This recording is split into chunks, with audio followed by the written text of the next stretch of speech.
भारतीय क्रिकेटसाठी आजचा दिवस ऐतिहासिक ठरलेला आहे। इंग्लंड विरुद्ध मँचेस्टरमध्ये सुरू असलेल्या दुसऱ्या टी20 सामन्यात अवघा 15 वर्षीय वैभव सूर्यवंशीने भारताकडून आंतरराष्ट्रीय क्रिकेटमध्ये पदार्पण केलंय। यासह तो भारतासाठी आंतरराष्ट्रीय क्रिकेट खेळणारा सर्वात तरुण खेळाडू ठरलेला आहे। वैभवने या पदार्पणासह अनेक वर्षांचा विक्रम मोडला असून भारतीय क्रिकेटमध्ये नव्या पर्वाची सुरुवात झाल्याची चर्चा आहे। युवा प्रतिभेला मिळालेल्या या संधीमुळे क्रिकेट प्रेमींमध्ये मोठा उत्साह आहे।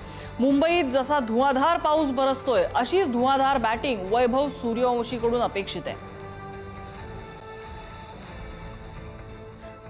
आमची प्रतिनिधी अनुष्का जोशी आपल्या सोबत आहे। अनुष्का, वैभवचं पदार्पण हा एक ऐतिहासिक क्षण आहेच, कसं बघायचं त्याच्या पदार्पणाकडे आणि काय अपेक्षा ठेवायच्या त्याच्याकडून? नक्कीच आज ओल्ड ट्रॅफोर्ड स्टेडियमवर इंग्लंड विरुद्ध भारत हा दुसरा टी20 सामना सुरू झालेला आहे आणि भारताने नाणेफेक जिंकून फलंदाजीचा निर्णय घेतला आहे आणि भारताची सुरुवातच हा 15 वर्ष वैभव सूर्यवंशी करतो आहे। आज नाणेफेक झाल्यानंतर कर्णधार श्रेयस अय्यरने त्याच्या नावाची घोषणा केली आणि 15 वर्षाच्या वैभव सूर्यवंशीने भारतीय संघात स्थान मिळवत आज आंतरराष्ट्रीय क्रिकेटमध्ये पदार्पण केलं आहे।